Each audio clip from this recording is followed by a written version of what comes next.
Hi ladies, welcome to Let Her Talk.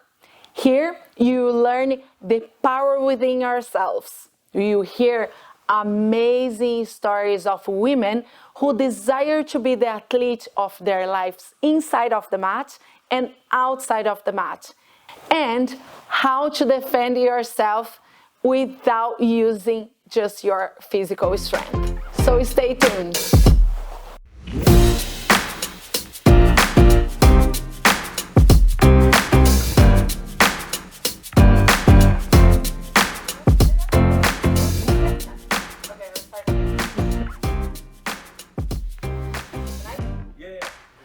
Hello ladies, welcome to Let Her Talk. Today we have a blue belt and a coaching psychologist. And the most important thing, she's my friend and she might be my business partner.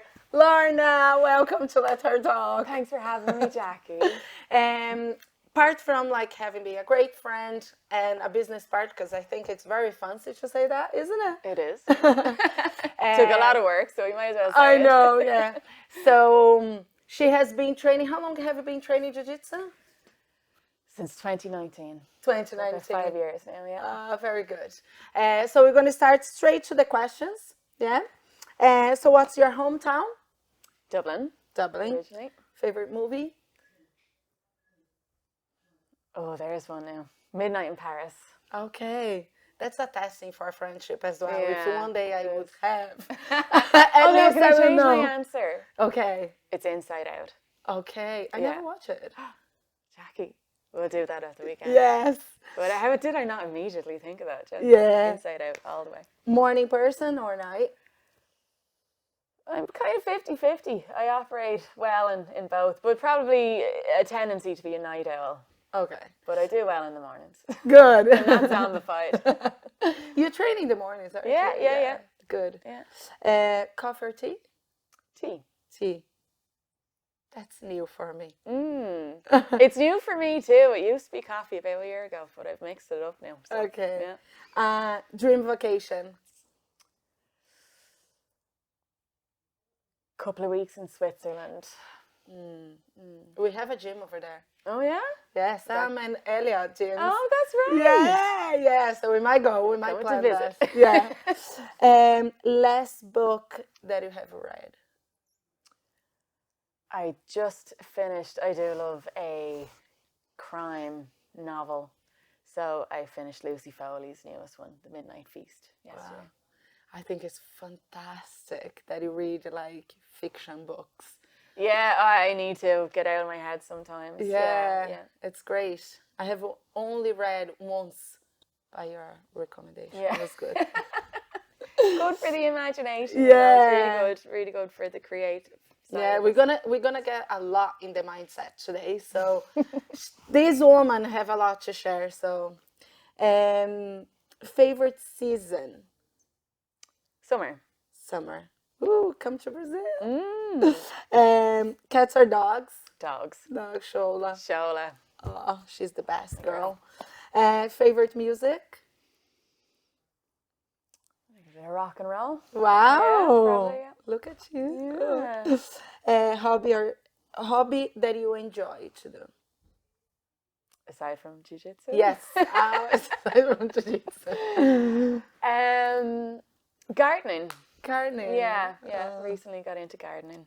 Very good. Sweet or savory? Savory. Good. Favorite childhood memory?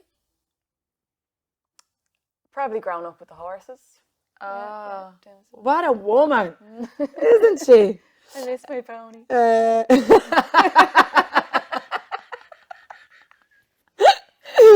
Oh, good. Favorite Jiu-Jitsu submission? A leg lock at the minute. Yeah. Good. Straight foot lock. A straight foot lock? Yeah, you're good at this. Get in there. Ideal weekend activity for you?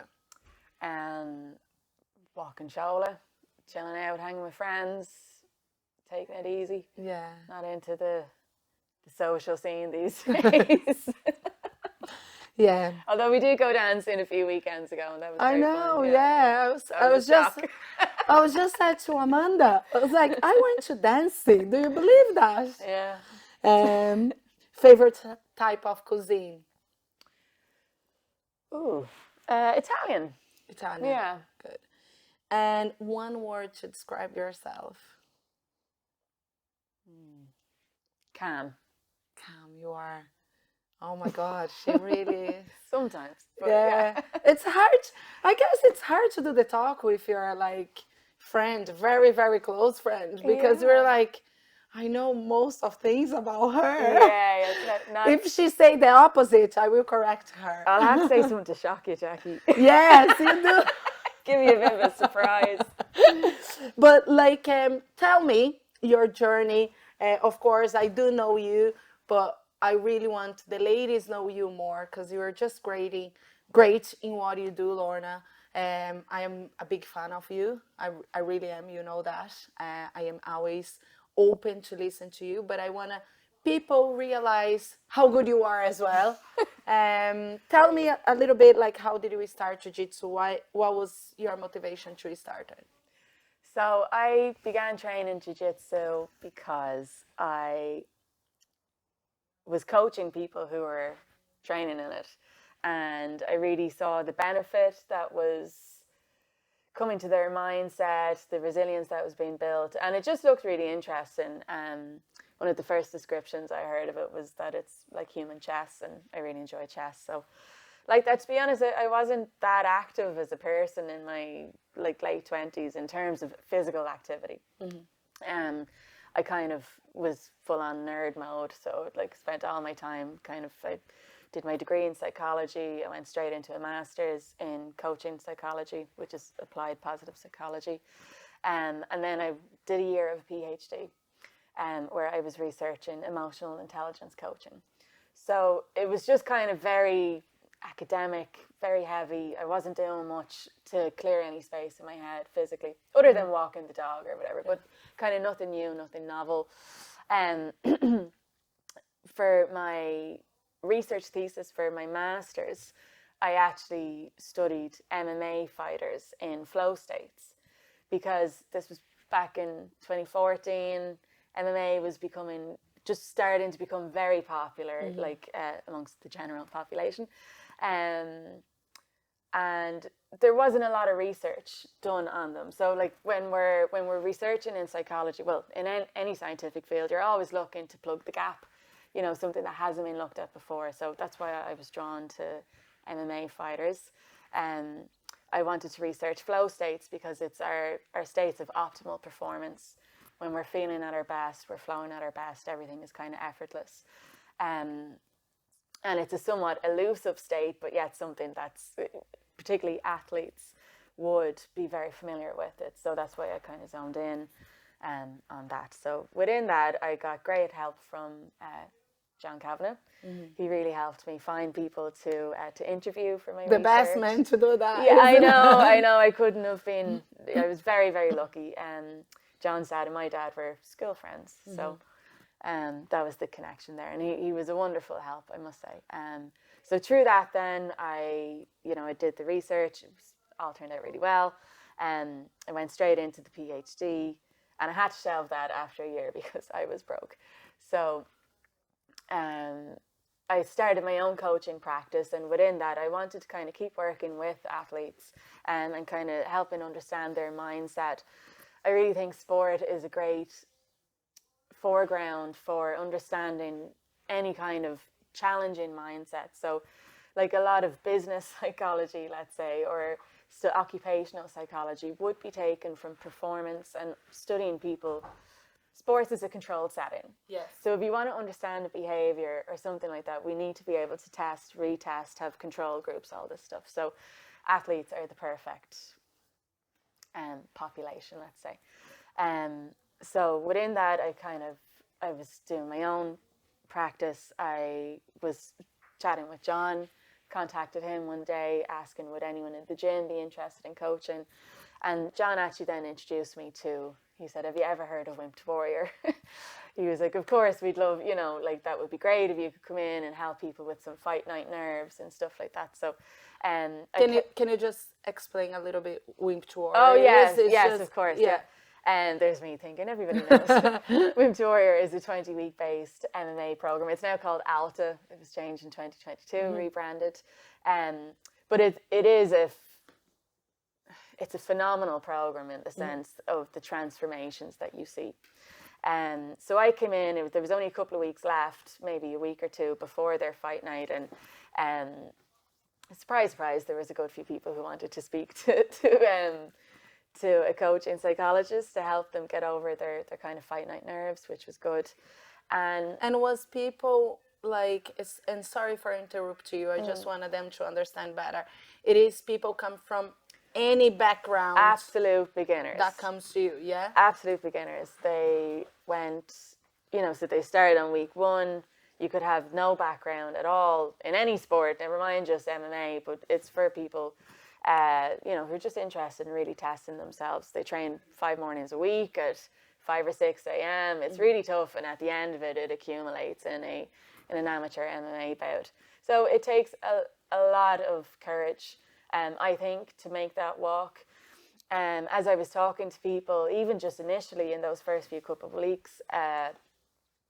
weeks, it was amazing to hear where they had come from, and people said, geez, I was like on my knees 20 weeks ago. It was really bad. I had no self-belief.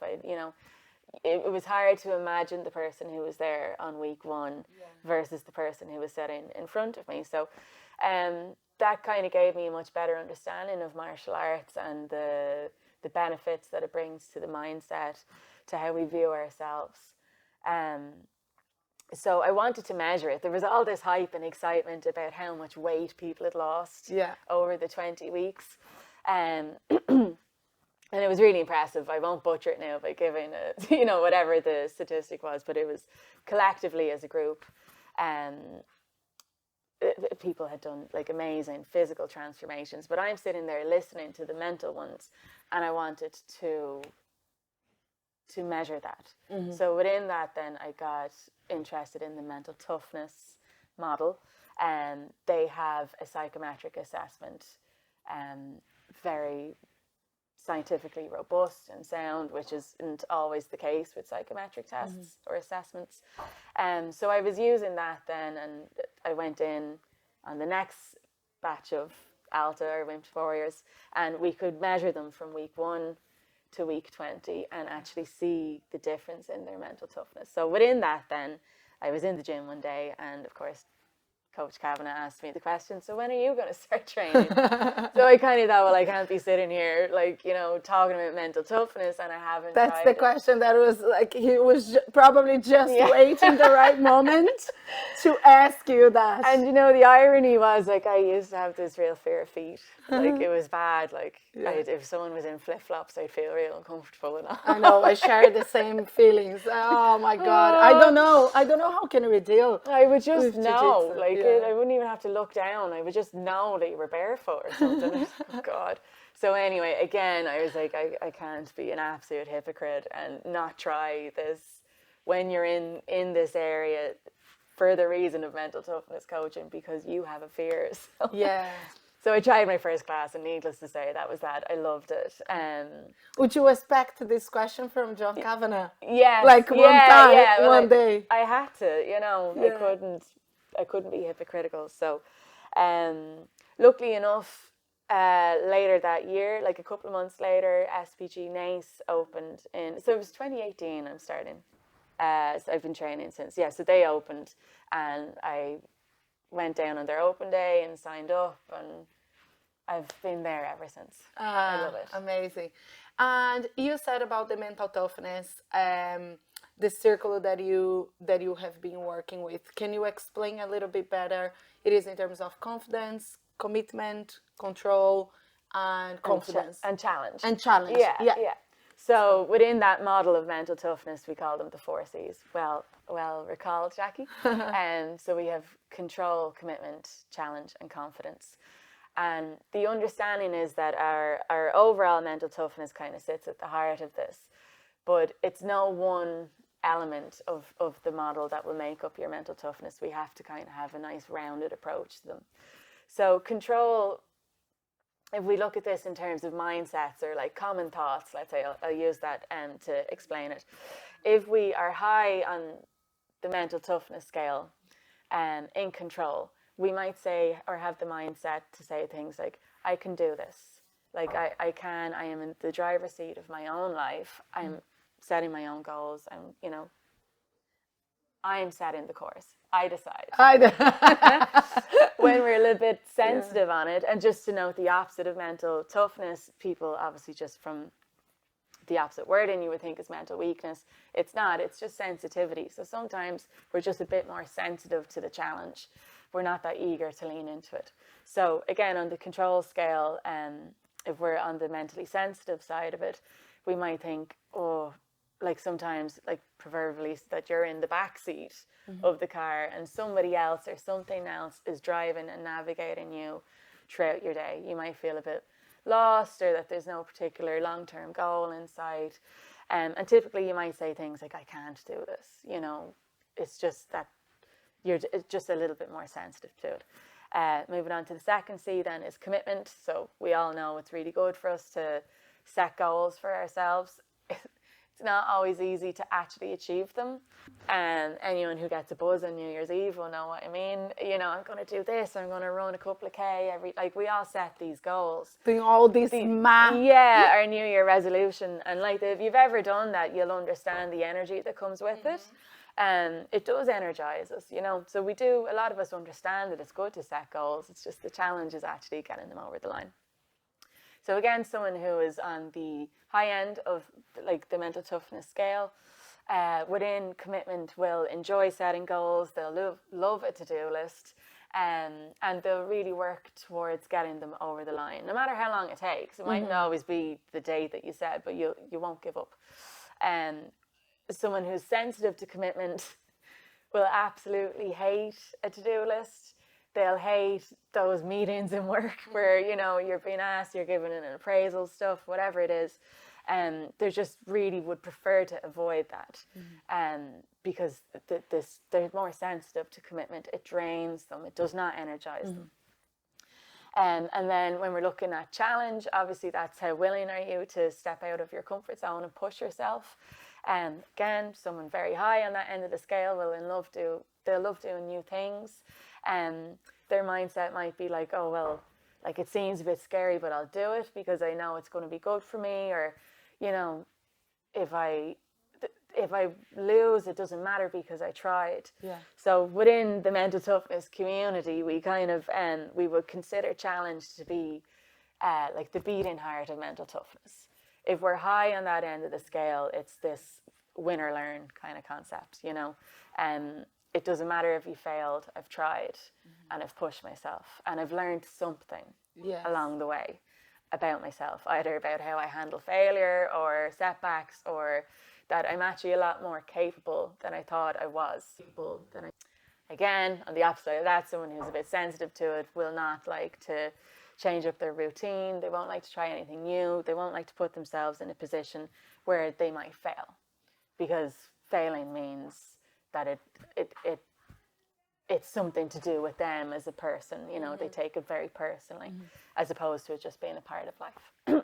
And then finally, we have confidence, which is what most people will come to coaching for. They want to be more confident.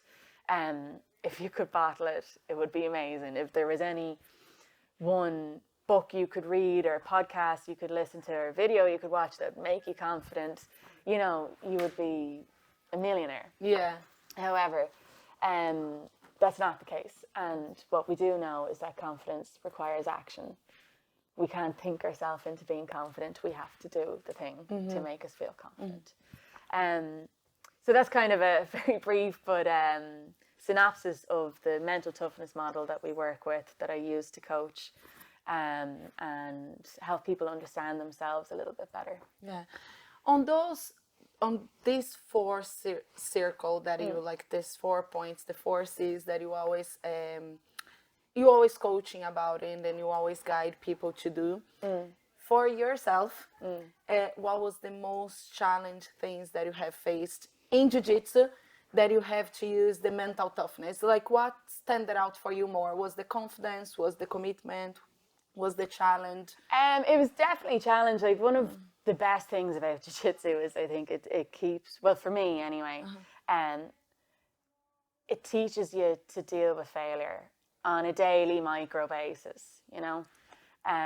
You will fail, you'll go in, you'll be tapped, you'll be submitted. Some days, you know, you have great days training. It's always fun, I will give it that. But again, that requires the mindset to see it that way. If you're a very sensitive person, if your mental sensitivity is a bit low, that's not going to be for you. You know, putting yourself in a position where you're going to look silly, you're going to be the learner, you're going to be the beginner. There will be black belts around or higher belts who are more skilled than you, more technically, they're just better, you know. And I think it's important for all of us, especially as adults, to be putting ourselves in that scenario, because you get to a point, like for me, up until my late 20s, I didn't really hit too many challenges, if you know what I mean. Like, I had, you know, the courses I applied for, I passed my exams. I was doing well. You know, job interviews you'd go for, you would get, but like you forget that at that stage you're still at this level. You know, things in life will get harder. It will get tougher. It will get more challenging. The bar is going to be raised, and you won't always be picked as number one. So I think that's an important lesson, that jiu-jitsu, martial arts in general, if you can put yourself in that scenario and, you know, a couple of days a week, you're willing to be vulnerable like that, you know, to lose. That's the best thing about it. So for me, it's the, out of the 4 C's, it's challenge. Amazing. It's challenging yourself. I guess, like, for me too, like listening to you will be the challenge. I love a to-do list. But will be a challenge for me. That's very interesting. I'll get you an assessment, Jaque. Really we have done one. I wish that was a strengths one. This is a mental toughness assessment. I'll send it to you. Yes. And then in terms of, I know you said about yourself, but in terms of the others, that's I always have a curiosity about it. Is when people say, "This is not for me." Oh yeah. I don't want to go because this is not for me. Without even try, without doing anything. So do you think they are just like, what scales of, like, it's the challenge that they give to them? Is the confidence that they might have in a future? It's all over. It's everything. It's a whole aspect of the mental toughness model could be mapped to it, you know. They probably, immediately it's challenge. You don't want to step out of your comfort zone. That's something different. 2 is, like, jiu-jitsu isn't really something you drop in and out of, like, once a month. It takes commitment. You know, you want to be training as much as you can. Control, you have no control over the outcome of, you know, you can show up, you can do your best, but that's the mindset. But, like, if we are a bit low on that, it just, it seems even more of an obstacle. And then finally, with confidence, like, as we know, especially even from talking to any amateur person or novice, whoever, like, people in their first few weeks, months of starting a martial art, it's walking through the door. That first day is the hardest thing. It takes a lot of confidence. It really does. And I do think there might be some, you know, misjudged perceptions of people, of a martial arts gym. You know, especially if you're not from that world, you're not from that community, it can be very intimidating to walk in, to go somewhere, to be the beginner, you know, to be the day oneer. You're there on your own typically. Like, we don't really see a lot of people sign up in twos. Like, you know. Do you think the environment will change massively those 4 C's when you get into the gym, when the person first starts at the gym? If the environment is, like, very welcome, they tend to be more like, oh yes, I can take this challenge, or you know, like, I can be more confident, I can make the commitment. So do you think like it will influence them, the environment? Yes, definitely. And like that, I mean, we're so lucky. Any gym I've been in has been such a welcoming place. And I think everybody who's in there knows that it takes a lot of mental toughness to do this sport, to be a part of it. Everyone has had a day one of walking through the door. Yeah. You know, so we do get that. There is a lot of understanding there. So definitely, I think the environment, I mean, that goes with anything in life. How can we help them and ourselves to see this not as a frustration, but as kind of like a step forward to life? How can we teach ourselves to have this mental toughness? Yeah. How can we do that? It's, I mean, first off, it takes a lot of self-awareness. Like you don't change any behavior without awareness around it. And secondly, like the person has to want to change. This would come up a lot, maybe not obviously in sports coaching. I think a lot of the time people understand the mindset and the benefits of, you know, like it's 50-50 really. There's no point having a fit, strong body that's able to do, you know, 10 5-minute rounds when you don't have the mindset. Equally so, you can't, you know, be thinking, oh, I can do everything and not be fit and, you know, looking after yourself. So it's definitely 50-50. The challenge is when people, as you said, people just like, it's not for them. Yeah. I think sometimes we have to accept that for some people it's just not for them. Yeah. Because yeah, like I mean, I get that question a lot from friends. Oh God, no, that wouldn't be for me. Or like we see at Jaque with the self-defense courses that we're doing with her space. Like a lot of the time, you know, you'll hear, oh, I don't like things around my neck, or I don't like people touching my neck. And I'm like, well, you might not have that choice one day. Yes. You mightn't. And then, as you said, like in terms of people saying like, no, don't have the hand around me. Like we get that most of the time. Yeah. And I have to like myself, I just say to everyone, I was like women should do jiu-jitsu. Yeah. Like in my head, it just doesn't make sense who doesn't. Because in jiu-jitsu, you're just like, I have been saying that, like even on the classes, like it changes your posture, the way you walk. Sometimes if you fall on the floor, like you at least know how to fall on the floor. Yeah. It's not just about like expecting someone to, you know, like come to you and attacking you, but like the basic things in life. And for myself, what I have been learning a lot among all these years by training, failures, challenge, commitment, try to give up, was being a learning mindset. Lorna, this has changed so much in the past few years, at least the past 2 years. It's not recently. It's not like far from that. It's like very recently that I'm like, everything that I do, I want to learn from it. Yeah. Like even though I'm doing extensions on my leg extensions, like what muscle that I'm using here, what's good for, like instead of try to keep my mind somewhere or in a learning perspective of in jiu-jitsu, it's, to be fair, jiu-jitsu is the only place that I can forget about everything and then be very present in the moment. Yeah.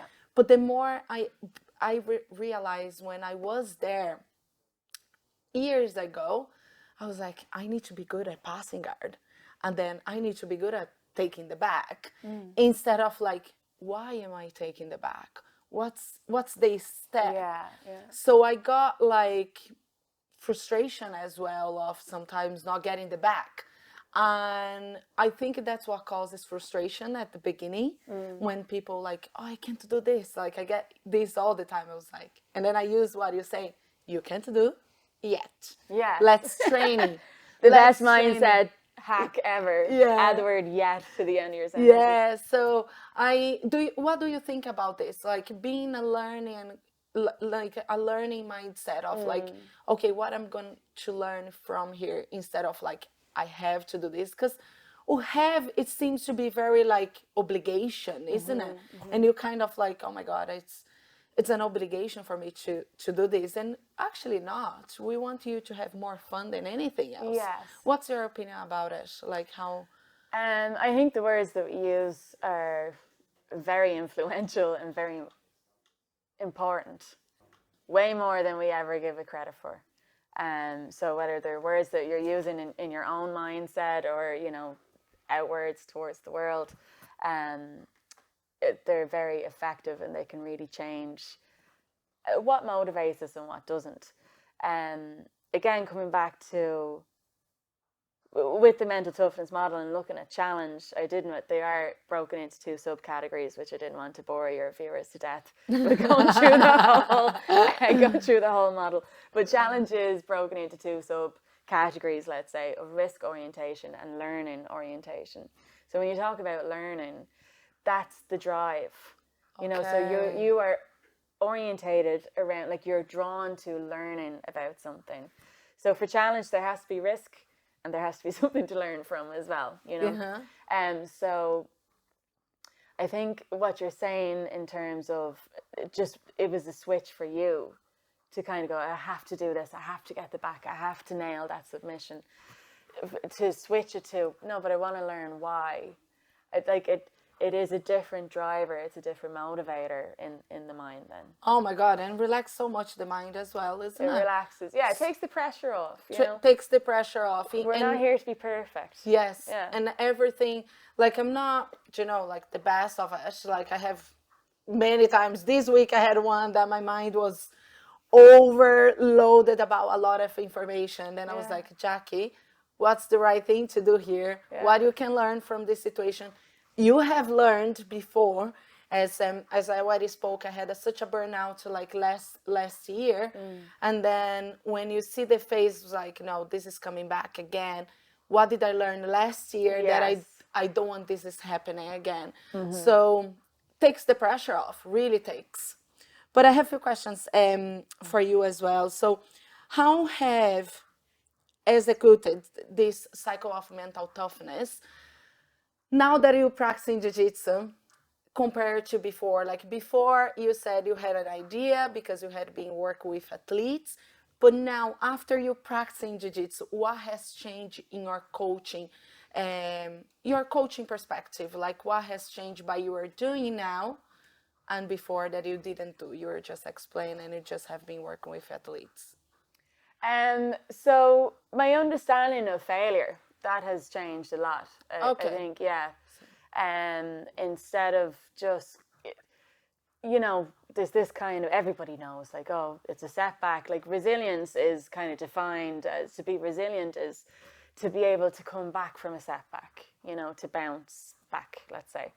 And I heard this analogy years ago, and it's always stuck with me.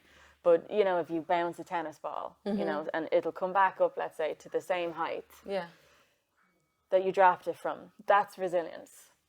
Mental toughness is when you bounce it and it comes back higher. Okay. You know, so you learn, you're not just dealing with your setback. Yeah. You're not just coming back to where you were, to point one, you know. Wow, that's very good, yes. You're learning from it. You're taking what you've got. You're even more stronger now because of what you've gone through. So mental toughness is, like, it's different to just resilience. People often kind of would confuse the two, or like think that it's just the same thing, just different wording on it. Mental toughness is resilience plus optimism. Okay, so it's like, it's not, we can be the most resilient person but have a very negative mindset. You're like, oh, it's just typical that this happened to me again, and oh, that's typical, and of course this is like the way the world is. Okay, fair enough. But that person could still be resilient. Yes. They can still come back to where they were, and fair enough, the next setback will happen. That's just typical. There's always so they're resilient without positivity. Yeah. Does that make sense? Yeah, so no, mental for toughness sure. is resilience plus optimism. And then can you share an example for me that you had a moment in Jiu-Jitsu in your confidence made a significant difference in the outcome? Like what you have used your confidence that you have created or you have developed it Yeah, like within jiu-jitsu. in Jiu-Jitsu, yeah. Actually, in Jiu-Jitsu and outside of Okay. Oh Jiu-Jitsu. God, I just challenged myself there, didn't I?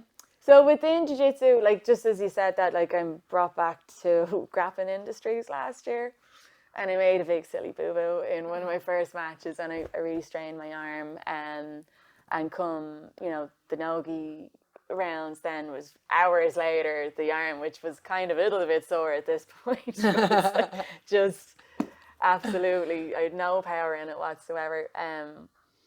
But like that, because I was there and I was like, oh, I'll do it. Like, I'll do it. It's only a role. I'm not going to die, that kind of thing. So you're pushing yourself. So I went in with my one arm. I know, in fairness, I had the other one, but I just didn't have a lot of strength in it. And I just thought, just do it just so that you haven't just walked away and not done anything or, just gone home. Just show up, do what you can. You can tap in the first 5 seconds in if you need to, but the point is you've stood and you've bumped fists and you've started the match. Yeah. And I ended up getting gold in the no-gi I division. remember that. That was awesome. So again, it just goes to show, like, at a time where in my head I so easily could have talked myself out of that. I had every excuse. No one really expected me to do it. Everyone was like, oh, you're grand, sure, look, even the paramedic said it's strained, like, just take it easy. But I didn't. I was like, no, I'm here. Why not? Yeah. So that takes a lot of courage as well. Yeah, but again, like, that just goes back to kind of, I felt I didn't have much to lose. Do you know? Yes. Like, it's like the only thing I would lose would be feeling like that I didn't try. Yeah. I would have felt bad that I didn't try. So just, that's one example that comes to me. What's the biggest, I know we're going to come back to it, but what's the biggest mistake do you think people start competing now make? Not about the technique, but in terms of the mindset. I think forgetting that it's about, and I mean, look, I'm sure there's some hardened coaches out there that would like roll their eye at this, because obviously, and Jaque, you have said this to me, like, no, like, you are there to win. Like, don't cut yourself short of your expectations of yourself. And I understand that as well. But what has worked for me, like what helped me get over any sort of nerves, was just like, to me, I like to reduce things down. Yeah. Like, if it's a massive, overwhelming feeling, which anyone who has competed knows that feeling, standing on the side, waiting for your name to be called, and you're full of cortisol and adrenaline, and you don't know what's going to happen, and your opponent looks like they're going to murder you. So, like, everybody understands that. And for some people, what works for them is to kind of, like, really just harden themselves up and go, in a minute to win, and that works for them. This is why I come back to, it's all about self-awareness. What works for you won't necessarily work for me, and vice versa. For me, I like to reduce things down. I'm kind of like, well, look, that's sorry, you're not at the Worlds here, like, there's no money on the line, no one's going to die. Like, it's just a role. It's just a role. Enjoy. It's just around. Go out and enjoy it. Yeah. And like that, you've probably rolled with like bigger, scarier people in the gym and just during training, and you never thought anything different of it. So, like, here's a woman the same weight as you, the same skill level as you. Just so that's my mindset trick. I reduce it down to make it just seem like not such a big deal. Yeah, and then I have to say, like, the difference as well that I seen myself before trying to win. I spoke to Amanda actually last talk show that we did. Like, no, let's have fun. Let's do what I love to do every day. Yeah. And that's like, now I try to encourage more to do. Yeah. Instead of like don't lower yourself down that you can't get, but at the same time enjoy as much as you Yeah, can. as much as possible. It's like, very hard to say, isn't it? It is. And like at the same time, I will say I admire your mindset. You know, to like, no, like don't accept, like you are the champ, like go in and do it. Like I would love to have a bit of that myself. And I do try and like invoke my own inner Jaque voice, you know, every now and then. But yeah, it's not something that comes naturally. I think, as I said, any sort of, if you want to make any behavioral or mindset change, it has to start with self-awareness. You have to know what works for you, and you have to work with yourself instead of against yourself. Yeah, amazing. You see that? New competitors and old competitors, and to myself as well. And then Jiu-Jitsu, of course, always involve a lot of challenge. You said the most thing that you have learned was to dealing with failures. Yes. Yeah. And how can we talk to ourselves to come back on the next day after the failure? You know, because many people is just like, oh, this is not for me. I'm not going to do this anymore. I'm not gonna come back to do Jiu-Jitsu. Okay. So what's the thoughts and what's the talk that we can approach to ourselves to come back after that failure? Because like nowadays, even if I'm going to a competition, for example, I have lost a competition. Monday I'll be training, but that's natural, became natural. But I was training for it. But I can't remember when was before, like when I started Jiu-Jitsu. I don't know the thoughts that I have, the talk that I had that made me to come back. So you as a psychologist, what's your recommendation for us? Like, listen, come back there, you're gonna learn. Like, what's the positive way to come back? Yeah. I think a great question to ask yourself is, what did I learn? Yeah. What did I learn? In any scenario. Perfect. If you're dealing with a setback, and it doesn't mean that what you've learned is always going to be bubbles and shiny and happy, joyous, like knowledge. Sometimes it's stuff that we need to face up about ourselves. Like, for instance, it could be, oh, well, you know, I lost that competition. I suppose just use a hypothetical situation. And like that, as you said, Monday morning, time comes to go training. And it can be so easy to go, oh, I'm just not going to bother. Like, why am I doing this to myself? Why am I bothering doing this? So like that, you can ask yourself that question. I do it. What did I learn? You know, did I learn that I need to believe in myself more? Did I learn that I actually gave my arm to the person to submit me with because free arm, because I checked out for a minute, and that happens sometimes. We can disassociate in very pressurized situation. It's a form of self-preservation, like to save ourselves, self-protection. Like we just disassociate and the kind of and this is in everything, isn't it? It's totally normal. Like how many times has that happened to you? Okay, so fair enough, right? We're using an example of a Jiu-Jitsu competition or any sort of martial art competition, which is a little bit extreme. Pair it back to every normal day stuff. That meeting that you're in work. The one-on-one that your boss has just scheduled. The email that has just dropped where you kind of realize, oh, like, you know, I might have omitted something, or like, you know, like we all make mistakes throughout life, throughout every single day. Like it's what we do. We're humans. We're very far from flawless. So yeah, just okay. Well, what did I learn? Well, I know I'm not going to send that format that way again, or I know if I'm sending out a load of emails to clients, I'm going to do a test run first. You know, like anything in life, even gardening. Oh, well, I overwatered that. What did I learn? What did you learn? Instead of just throwing the thing in the bin. Yeah. And going, oh, well, obviously I can't garden, or I can't do jiu-jitsu, or like I suck at work, or, you know, whatever it is. I think that's what's going on at the world at the moment, isn't it? Like we don't pay attention what we have learned. We just like next times. Oh, yeah. next all the time. Yeah. And then we ended up like not learning anything. It's just forget what we have done before and just moving to the next. Yeah. And then that creates that pressure on your head, isn't it? Yeah. Self-inflicted pressure. But we all do it, so that's why we have to learn to deal with it. Yeah. Is there any situation that you can share with us in your life that you had to use Jiu-Jitsu way to dealing with that situation? Like, Lorna, it's the same thing. You had the choke. Yeah. You need to breathe. You need to escape from this choke.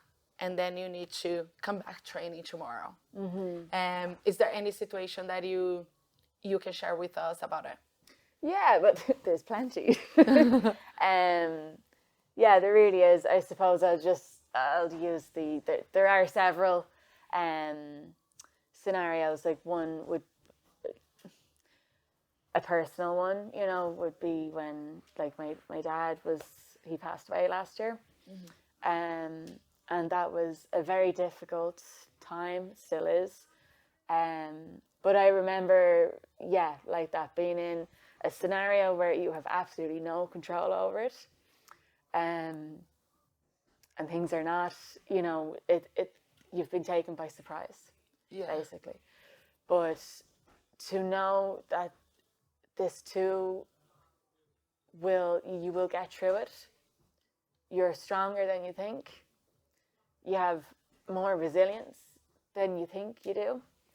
And for things like that where, you're just like, oh, and your whole world is crashing down. Like there's no point in denying that, but like that you breathe and you take another step forward and another step forward, and you recognize that you do have strengths in you that help you get through those really difficult times. So I think anything in life that helps you see your own strengths, and it's only when all the cards are down, it's only when there's no hope in a situation anymore. Yeah. That's when you really realize how blessed we are to have a mindset to be able to pick yourself back up, other people around you, to know that this is what I always think is what my dad would have wanted as well. Yes, for sure. He wants to see you strong. Yeah, and you are. You really are. I was on your side when this happens, and I never seen a woman like so strong who has been through. I had looking her father, I just said he's my Irish father. He really is. Yeah. He's great, and everything that he has done with you, like just show who you are. Yes. The love that you have in yourself, the resilience, the strong, the calm, everything that you have that you can share with this world. Is like everyone around you, it is very blessed. To have you on their lives, including me. And talk about it. I know it's such an emotional moment, but Jiu-Jitsu, on that, I see yourself, the first thing that you have done after you lost him was come back training. Yes. How that helped you go through was probably the main thing for you, it was. And I remember my coach Keane, being there, he was really good. Like everybody obviously knew what this situation was, but I just remember him just looking at me, and there was no big hug it out or soppy moment. Just like, the best way forward is just through it. Yeah. That's just the only thing you can do. And I remember just kind of looking at him going, yeah, okay. You're so lost, like you don't know what to be doing with yourself. Yeah. In those few days. So like that, I was grateful that I had that bit of a routine and to get back to, and like that, you're in that moment where like emotionally you're stuck. Like there's some things in life that you can't power on through. But it was just one good thing that I had in my life that was good for me, and the people around me were good for me. the act of it is good for you. You know, Yeah. obviously we're getting strong and fit, but it still to this day is the only break from the grief that I have is when I'm training. Because as you know, like you can't. It's the one time throughout the day where you're not thinking of something else. Like you're forced to be present. So yeah, I'm so blessed that, like, obviously grief is something that knocks on everybody's door in life. Nobody can get away from it. I didn't expect to be dealing with it so soon. But I'm so grateful that I started jiu-jitsu 5 years ago and that it was there for me, as a distraction, as a support, as a mental toughness. Yeah, like, and just that as a reminder, like, you're gonna be okay. Like, stay calm. You know, that was always Dad's thing as well. He was the calmest person you would come across. Yeah, you know, just one of his favorite poems is "If" by Rudyard Kipling, and you know, it's if you can keep your head while all about you are losing theirs. Wow. You know. Wow. Yeah. I needed to hear this week. I'll send it to you. It's good. Yeah, that's amazing. One more thing that I want you to share in terms of the perspective of personal and professional. Yeah. How, because I see, like, I wrote like a ebook about like how to have the athlete mindset. Yes, you did. If Get you want, yeah, get your copy. Tony will be put on the video below, on the description of the video. But we're all about communication and the power within yourself, the commitment as well. I think it's really aligned what you're saying about the mental toughness. How do you think, like, you're a psychologist, what's the perspective that you have for us as an athlete? Like, we always push ourselves through it. Other people doesn't.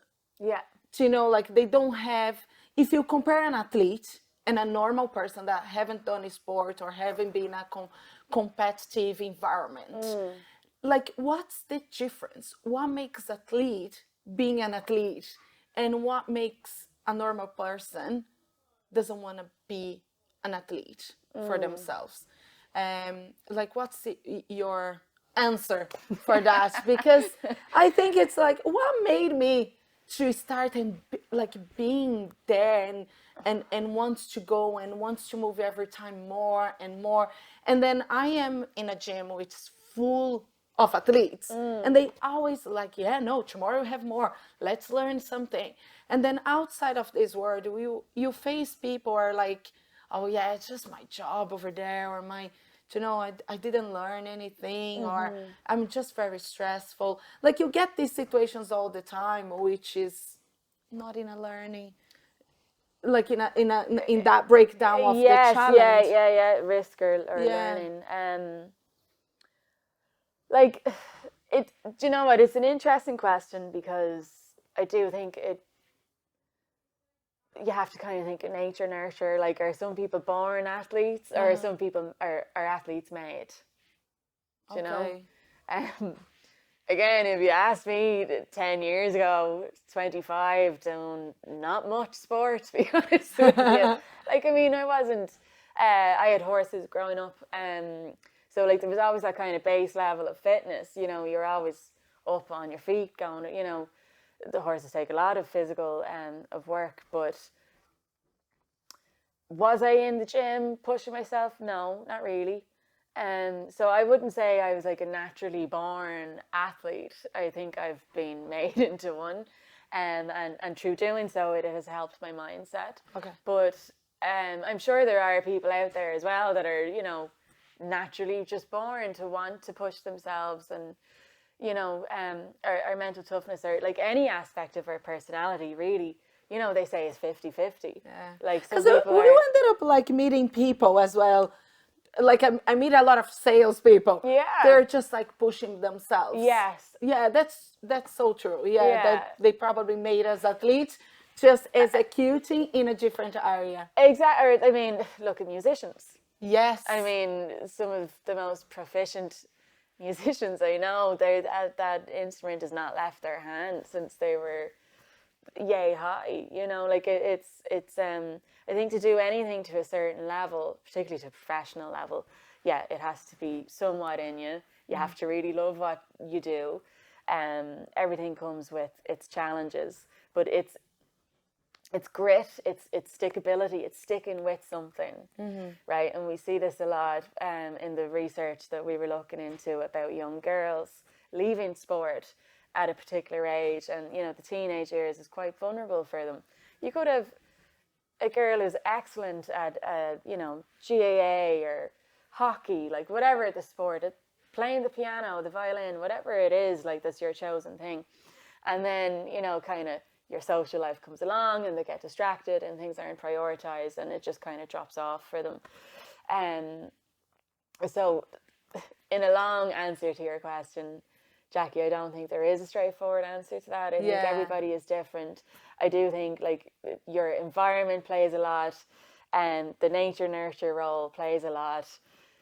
Understanding yourself plays a lot. But what I wanted to say was that it doesn't mean that it can't change. Like you could be the most uncoordinated person, but with enough time and practice become an excellent dancer. You could be, you know, not physically feeling like fit or, you know, speedy or strong or anything like that and become a really great athlete. Like it's about sticking to something. It's grit. It's pushing yourself through it. I honestly think we can become anything. Yeah. That goes for academia as well. Like you mightn't be great at reading or, you know, doing research, anything like that. If you have the heart, if you have the mindset for it, I think humans can achieve most things in life if they want to. Yeah, that's great. Just to finish this part, am I right to say for you to become like everything that you want to achieve or everything, most of the time I need to be on a learning mindset? Yeah. Okay. Good. I think I'm good. I think Okay, yeah. Because like you have to learn. You have to know you're going to fail. Yeah. And then you'll learn even more. The more you fail, the more you learn. Like it goes hand in hand. It's going to be uncomfortable. Yeah. It's not nice to fail, you know. People don't enjoy that feeling. Failure, challenge, move to another country, move to from one house to the other. It's always uncomfortable. You can't say it's comfortable, isn't it? But we'll take you to the next level anyway, isn't it? There's no growth without it. Yeah. You know? And like that, if we think about any challenge in our life, and actually take the time to reflect on it. I think that can be something as well. But something is emotionally painful, we can be very, and understandably, like very reluctant to reflect on it or to go back to those moments or think about it. But that's why, you know, when you said earlier, like, what's one thing you can do? I always say, what have you learned? Yeah. Whether it's like anything in your personal life, your relationships. You will have ups and downs. You're going to have failures. Not everything is a win. Yeah. But what have you learned? You know. I know we spoke a lot about like learning, mental toughness, but what was the funniest thing that already happened to you in Jiu-Jitsu? Like what was the funniest thing that you can remember? It was like, oh my God, that was funny. There's been many because I made a tit out of myself plenty of times. The funniest moment in Jiu-Jitsu.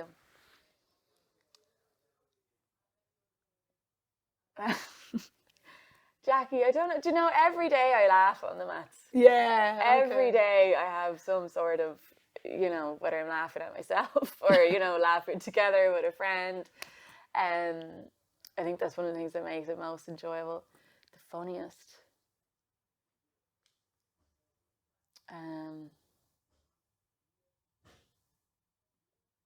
Actually, last week in class with you was gas, you know, the instruction, Jackie's lovely commentary. Well, it wasn't to me, it was to Maria. We're across the mats and Jackie's like watching us, you know, do a move. And Maria, that was almost good. And I just, like, it got me through the week. I'm not joking you. Now I say it to myself, you know, like you made a little boo-boo in work or whatever. It's like, oh, that was almost good. Can be better. That was almost good. But no, like honestly, it's one of the most fun things about it. We do have a laugh, don't we? We have a lot of my fun. God. And do you know what it is? We laugh at ourselves. Yeah. And that's the best part. There's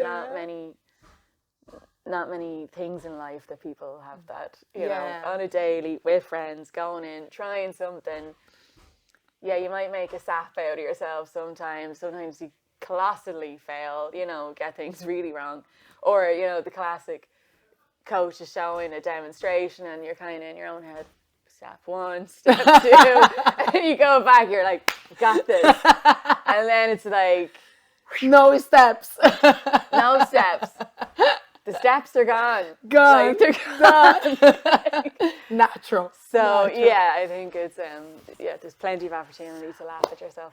Okay, I am very curious what you carry in your bag apart from your kimono. Okay. So very excited. Do you want to get your bag? Okay. And then come back to us? Okay. Ready? I'm ready. So let's see what you carry in your bag. Is it open and dunk, or will we do one item at a time? Just one item at a time. So there's the phone. Important nowadays. Lipstick. Lip gloss. Car keys. Always. A parking ticket that I actually thought I lost.